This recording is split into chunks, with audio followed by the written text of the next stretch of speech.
स्वामींचे देणे स्वामीचे देणे स्वामीचे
सापडलो दर्शने करू आवडीने वाद तुमच्या सुखाचा संवाद कळावया वर्म हातो पायासाची धर्म करू आवडीने वाद तुमच्या सुखाचा संवाद तुका म्हणे सिद्धी ह्याची पाववली बुद्धी करू आवडीने वाद तुमच्या सुखाचा संवाद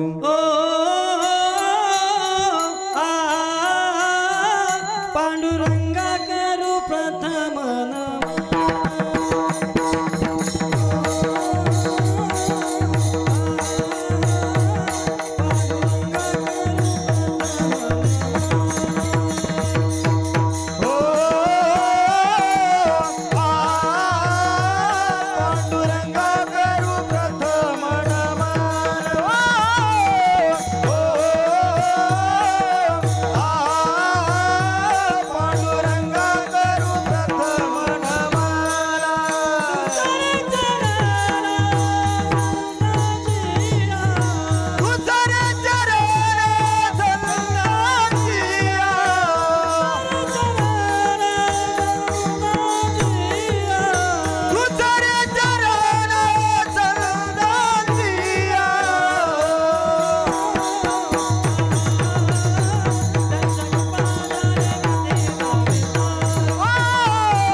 करू प्रथम नमन दुसरे चरण संतांची ज्यांच्या कृपादाणी कथेचा विस्तारू बाबाजी सद्गुरु दास तुका नमो ज्ञानेश्वरा निष्कळंका जयांची गीतेची वाचिता टीका ज्ञान होईल का ती भाविका ग्रंथार्थिका ध्यान मूलम गुरुमूर्ती पूजा मूलम गुरुपदम मंत्र मूलम गुरुवाक्य मोक्ष मूलम गुरुकृपा स्वामीचे हे दिनी येथे पावलो दर्शने करू आवडीने वाद तुमच्या सुखाचा संवाद विठ्ठल विठ्ठल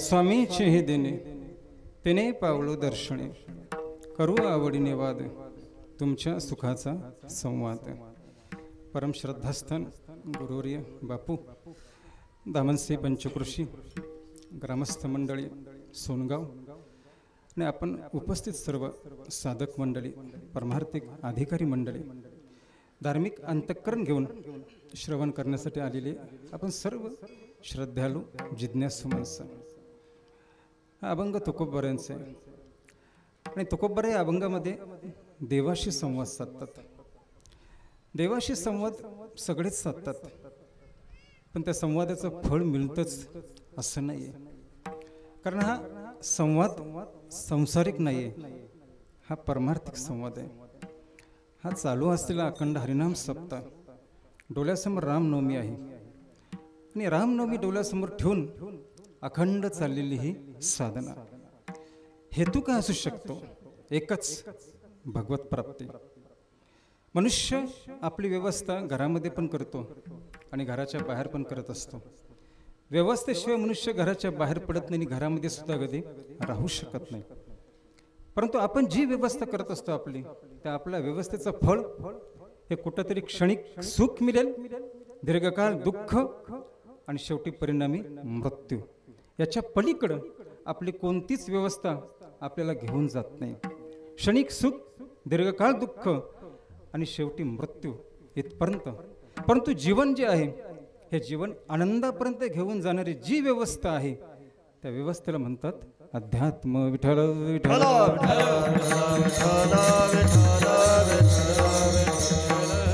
विज्ञानाने सुद्धा मनुष्याला खूप सुविधा दिलेल्या आहेत आज बोलणं सुद्धा हे माझं विज्ञानाच्या सुविधेवरती चालू आहे तुमच्यापर्यंत पोचते विजेचा प्रकाश आहे घरामध्ये वीज आहे घराच्या बाहेर आहे अनेक सुविधा संपन्न व्यक्ती आपण आहोत की विज्ञानाने आपल्याला खूप सुविधा दिलेल्या आहेत, परंतु हे एवढ्या दिलेल्या सुविधा असताना सुद्धा ज्यावेळी आपल्याला विश्रांती मिळत नाही त्यावेळी मनुष्याने थोडं थांबावं आणि याचा विचार करावा, संशोधन करावा की नक्की ही विश्रांती आहे तरी कुठे. विश्रांतीपर्यंत जाऊया, जी विश्रांती तुकोबाराने या अभंगामध्ये भेटलेली आहे.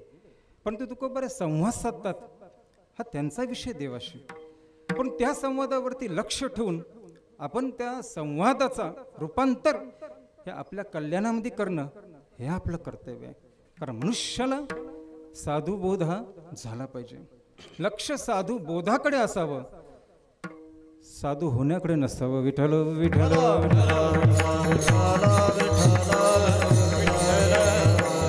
साधू होण्याचा लोभ बाजूला करून साधू बोध कसा होईल हे आम्ही पाहावं.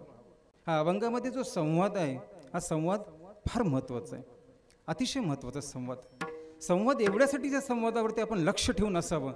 आपण सुद्धा ऐकतो, विचार करतो, परंतु एवढं श्रवण करत असताना सुद्धा आपल्याला दुःख येतं. याला कारण एकच आहे, परमार्थिक श्रवण करणारी माणसं आहोत आपण. खूप वर्ष, खूप काळ आपण हे अध्यात्म श्रवण केलेलं आहे, पण तरी सुद्धा दुःख का? याला कारण एकच आहे, आपण साधूचं वाक्य हे मिथ्या समजतो आणि आपण आपल्या बुद्धीने जो विचार करतो तो विचार सत्य समजतो. विठ्ठल विठ्ठल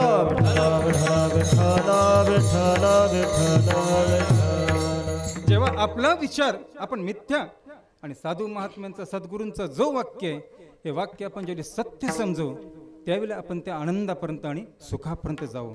तुकोबारा देवाशी संवाद साधतात आणि देव ऐकतोय हे विशेष आहे. माझं पण लक्ष गेलं मगापासून, किती माणसं ऐकायला आली असतील आणि ऐकायला आलेली माणसं किती ऐकतील हा प्रश्न पडतो. लोक आपलं ऐकतील की नाही याच्याबद्दल सुद्धा आपल्या मनामध्ये कधीतरी शंका येते की लोक ऐकतील की नाही. तुकोबारांचं तर देव ऐकतायत, देव कोणाचं ऐकतो आणि लोक पण कोणाचं ऐकतात. लोकांनी आपलं ऐकावं आणि देवांनी आपलं ऐकावं असं जर आपल्याला वाटत असेल तर आपण आपला भूतकाळ, आपला इतिहास आपल्याला पुसता आला पाहिजे. आपला इतिहास, आपला भूतकाळ, आपलं प्रारब्ध ह्या सगळ्या गोष्टी जर आपल्याला पुसता आल्या तर लोक ऐकतील. वाल्याचा इतिहास काय? 7 रांजणं पापाने भरलेली आहेत, हा वाल्याचा इतिहास आहे. काय वाल्याचा इतिहास आहे? घरातली माणसं सुद्धा ऐकत नाहीत, हा त्याचा इतिहास आहे. पापाने भरलेलं जीवन एवढा इतिहास वाल्याचा, पण ज्या क्षणाला त्यांनी इतिहास पुसला त्या क्षणाला लोक ऐकत होतं यात नवल नाही, राम ऐकायला लागला हे विशेष आहे. विठ्ठल विठ्ठल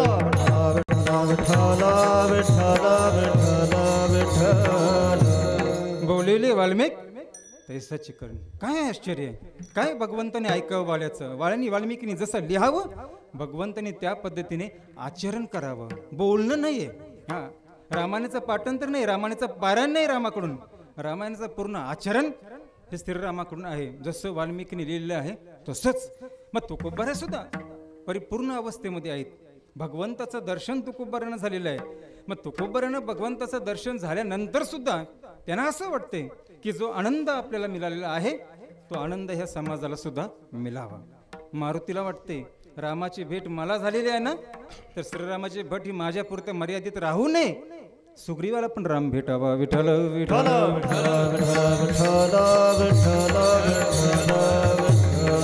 माझं कल्याण झालं, मग या जीवाचं काय? या जीवाने काय करावं? सामान्य लोकांनी, सामान्य जीवाने काय करावं? ही जी तळमळ आहे ते कोणाचे? साधू संतांचे. जे का रंजले गांजले. कसाही कोणीही यावा, पापी यावा, पुण्यचारी यावा, कोण सदाचारी दुराचारी, जो कोण साधू संतांना शरण गेलेला आहे, एक आश्चर्य संतांचं कोणाचा दोष पाहिलं नाही हे विशेष आहे. गुण दोषी याती न विचारी, कोणाचाही दोष नाही. कारण समाजाचं जर दोष पाहिलं तरी ते एकाला पण राम सापडणार नाही. विठ्ठल विठ्ठल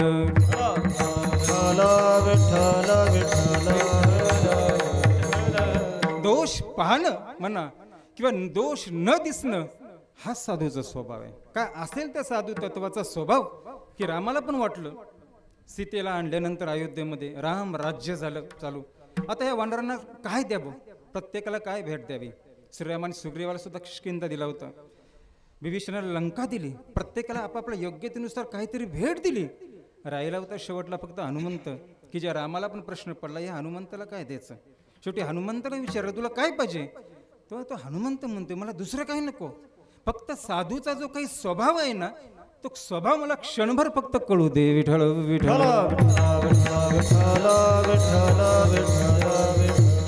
मृदूस सभ्य अंतरी. काय असेल त्या साधूचा स्वभाव की हनुमंत सुद्धा एक क्षणभर ते स्वभाव मागतात. मला तो स्वभाव कळू दे की आहे का असं त्या स्वभावामध्ये, की तो स्वभाव या जीवाला भगवंतापर्यंत घेऊन जाऊ शकतो, की तो स्वभाव देवाशी पण संवाद साधू शकतो, आणि तो स्वभाव राक्षसाशी दुराचाराशी पण संवाद साधू शकतो.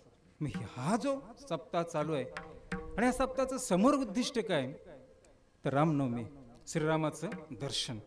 कोणाला होईल श्रीरामाचं दर्शन हा पण मोठा प्रश्न आहे. अनेक युनी आहेत, अनेक जीव आहेत, अनेक देह आहेत, पण तरी सुद्धा विशेष कोणाला मानलं असेल तर तो मनुष्य देह. आणि त्या मनुष्य देहासोबत सुद्धा आता चालू असणारी आपली जागृत अवस्था. 3 अवस्थेमध्ये आपण दररोज चालतो. जागेपणात पण असतो, स्वप्नात पण असतो, आणि झोपेत पण असतो.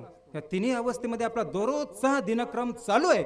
पण कल्याण जर कोणाचं झालं असेल कुठल्या अवस्थेमध्ये, तर ते झोपेत नाही, ते स्वप्नात नाही, ते ह्या जागेपणातच, जागृत अवस्थेतच. एक राजा स्वप्नामध्ये भिकारी झाला, राजा स्वप्नात भिकारी झाला, पण स्वप्नामध्ये भिकारी झालेल्या राजाला पुन्हा स्वप्नामध्ये राजा होणं अवघड होऊन बसला होता. स्वप्नात राजा भिकारी झाला होता राजा, पण स्वप्नात तो भिकारी झाला, स्वप्नपळाने भिकारी झाला. आता स्वप्नामध्ये भिकारी आज झालेला तो, त्याला काही केलं राजा होण्याचा मार्गच नाही. कुठल्याच मार्गाने तो भिकारी राजा होऊ शकत नाही. जर राजा व्हायचा असेल तर पुन्हा त्याला ह्या जागृत अवस्थेमध्ये येणंच आहे. जर एखादा ह्या जागेपणामध्ये मुक्त झाला तर तो स्वप्नात पण मुक्तच असेल. मग तो स्वप्न कसंही पडू द्या, स्वप्न चांगलं पडू द्या, स्वप्न वाईट पडू द्या, जागेपणात मुक्त, तो स्वप्नात पण मुक्त, आणि तो मेल्यानंतर पण मुक्तच. विठ्ठल विठ्ठल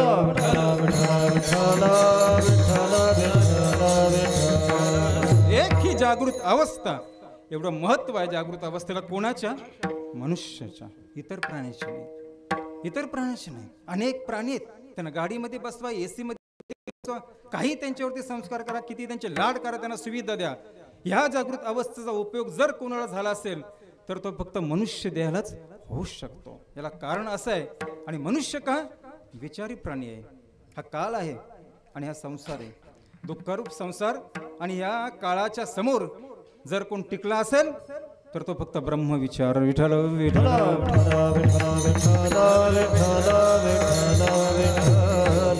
संसारामध्ये मनुष्य दिवसभर विचार करतोय, दिवसभर प्रयत्न करतोय.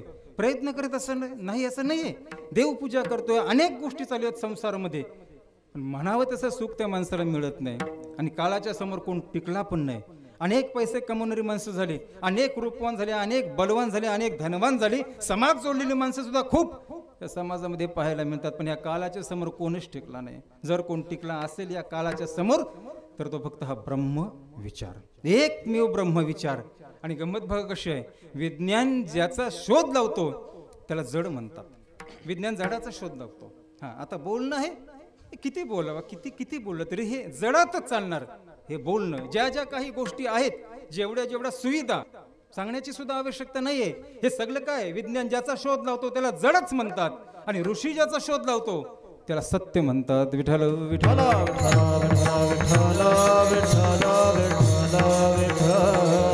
सत्याचा शोध हा ऋषी मुनींनाच लागला. उपनिषदा वाचलं की आपल्या लक्षात येतं की या उपनिषदामध्ये जे सूत्र आहेत, जे काही मंत्र आहेत, जे काही श्लोक आहेत, हे फक्त सत्याच्या बाबतीत बोलतात. का? सत्य कसं आहे? ओम पूर्ण मदः पूर्णमिदं पूर्णात् पूर्ण मुदच्यते. पूर्ण असणारा हा जो सत्य आहे, सत्य तू सत्य तू सत्य तू विठ्ठली, बस या ऋषींनी, या साधूंनी आणि या मुनींनी जर शोध कसला लावले असेल तर तो फक्त या सत्याचा. आणि हा भारत आहे. आज रामनवमीचा जो काही उत्सव पुढे होणार आहे पूर्ण भारतभर, आता बरेच महिना 2 महिन्यात ते वातावरण भारतात चालूच आहे, श्रीरामाचं वातावरण. आणि देव सुद्धा बघा कसा आहे, या देशात जन्माला घेतो, कारण हा भारत क्रियाशील देश आहे. हे विशेष आहे. भक्तीच्या बाबतीमध्ये कुठेतरी केवळ एकांतात जाऊन बसलाय असं नाहीये. क्रियेमध्ये या भारताच्या ज्या उपासना आहेत भक्तीच्या, हे क्रियाशील उपासना आहेत, क्रियाशील उपासना आहेत. हे काही पारायण आहेत, सप्ताह आहेत, सगळीकडे चालू. आणि क्रियाशील माणसं जी आहेत तीच इतिहास घडवतात. विठ्ठल विठ्ठल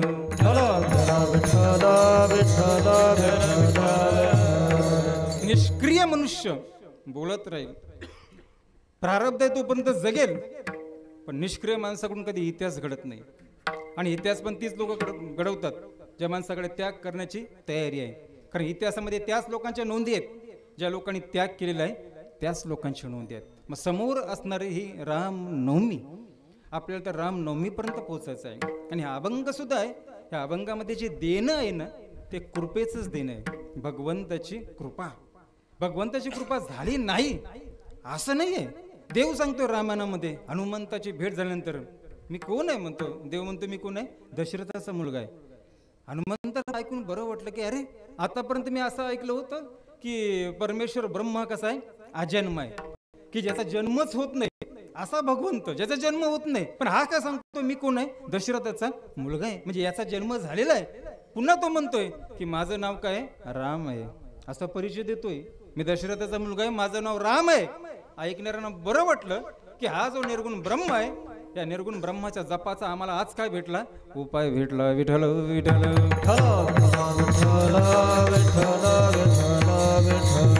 ओतप्रोत भरलेला हा परमेश्वर, हा ईश्वर, हा ब्रह्म सगळीकडे आहे. सगळीकडे जेवढी जेवढी मोकळी जागा दिसते ना आपल्याला, जेवढी जेवढी मोकळी मोकळी मोकळी जागा ही समोर आहे, वरती आहे, या सगळ्या मोकळ्या जागेमध्ये तो ईश्वर, तो परमात्मा भरलेला आहे. पण त्याला हाक कसं मारणार सांगा ना, कसा हाक मारायचा? वरती बघून कसा हाक मारायचा, समोर दिसतच नाही, त्याला हाक तरी कसे मारायचे? पण त्यांनी सांगितलं, परिचय दिला, माझं नाव काय, राम आहे. राम हा आम्हाला सापडलेला भगवंताच्या नामाचा एक जप आहे, त्याला राम म्हणतात. राम हा केवळ एक शब्द नाही, जर तो भावनेने अंतःकरणाने जर उच्चारला तर राम हा सुद्धा काय एक आमच्यासाठी मंत्र बनू शकतोय. राम हा मंत्र आहे. या भारताचा परिचय काय, राम आहे. आणि अवताराचं एक वैशिष्ट्य असं आहे ना या अवतारामध्ये, की अवतारामध्ये ईश्वर हा व्यक्ती बनतो. भगवंत कसा आहे, ईश्वर रूप आहे, मनुष्य रूप धारण करून आलेला हा भगवंत आहे, ब्रह्म आहे, ज्याचं नाव राम आहे. अवतारामध्ये ईश्वर व्यक्ती बनतो. आणि याच अवतार काळामध्ये जो व्यक्ती आहे तुमच्यासारखा, ह्या व्यक्तीने काय करावं, त्याच अवताराची पूजा आणि भक्ती करावी आणि स्वतः पण ईश्वर बनावं. विठ्ठल विठ्ठल